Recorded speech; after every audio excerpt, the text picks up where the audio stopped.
Joining me right now is Heritage Foundation President Kevin Roberts. Kevin, good to see you. Thanks very much for being here. Is this weakness, Biden's weakness on the world stage, on display again? Well, it's awful, Maria. It's the kind of thing that if you're Xi Jinping or Vladimir Putin, the leader of the Taliban, whoever our adversary may be, you recognize this president is not only incompetent, he's very weak. And for that matter, think about the text on the cheat sheet itself. So in other words, it's bad enough that there's a cheat sheet, but then look at the text there. This is elementary school stuff. And so I would just recommend to the president and his staff as they're sitting down today, if you're going to use a cheat sheet, write drill, baby, drill. It is time to get back to American energy independence. Maybe the rest of the world would take some encouragement from that. Yeah, I mean, you have an op-ed out on foxnews.com right now titled "Biden's Weakness in Ukraine-Russia Conflict Has Only Further Emboldened China in a New Kind of War." Tell us about it. You write, China today is a more dangerous adversary than the Soviet Union at its height. It is past time for the United States to take the CCP at its word and treat it like the dangerous strategic rival that it is. Kevin, you outline a number of moves that the U.S. should be making against Beijing, including resurrecting the China Initiative. I've been talking about this now for weeks, ever since the U.S. Overturned the China Initiative. We know that the theft of intellectual property continues, and yet now the DOJ has decided it won't investigate it anymore.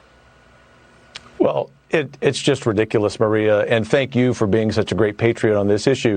This is the point.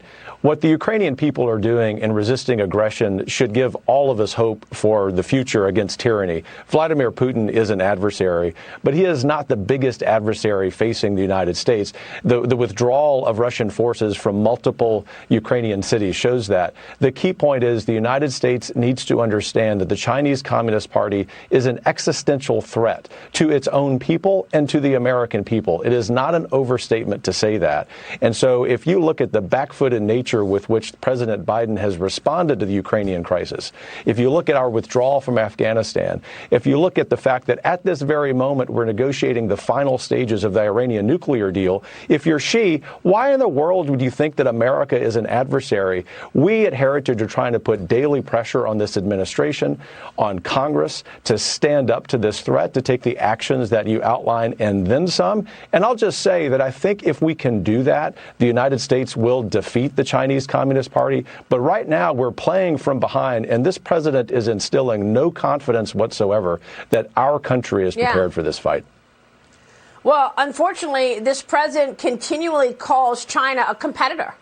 And I keep saying it's not a competitor, it's an adversary. He will not call them an adversary.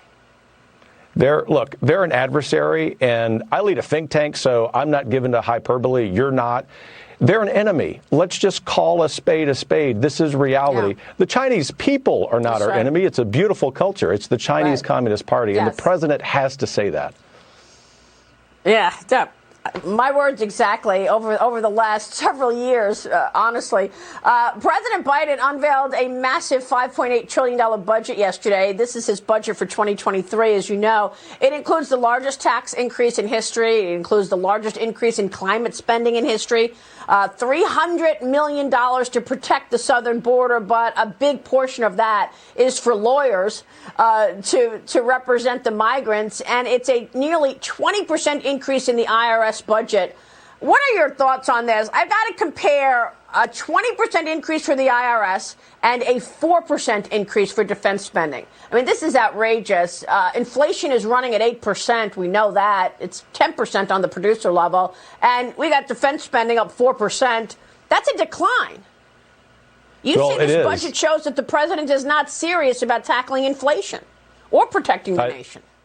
That's exactly right. And the headline that I would write, in addition to all the good points you make, Maria, is that this budget is designed to reorder America as we know it. Once again, no hyperbole intended. But if you think about where we're increasing spending with the Green New Deal, with so-called climate change, and ignoring what's going on at the southern border, all the while not investing in what we need to invest in regarding strategic defense, you know that this administration is not just incompetent. This is intentional malpractice. practice to sustain the American way of life. It is vital. It's vital for Americans to understand that, to resist this with every political ounce of will we have, because if this budget or something like it is passed in Congress, America as we know it is going to begin to deteriorate. It is not an exaggeration to say that. And that's why at Heritage we're fighting this tooth and nail every single day. Kevin, what are the chances that this passes? I think some version of this budget passing is probably likely, Maria. I think the good news is that it's highly likely that the conservatives will be in power a year from now.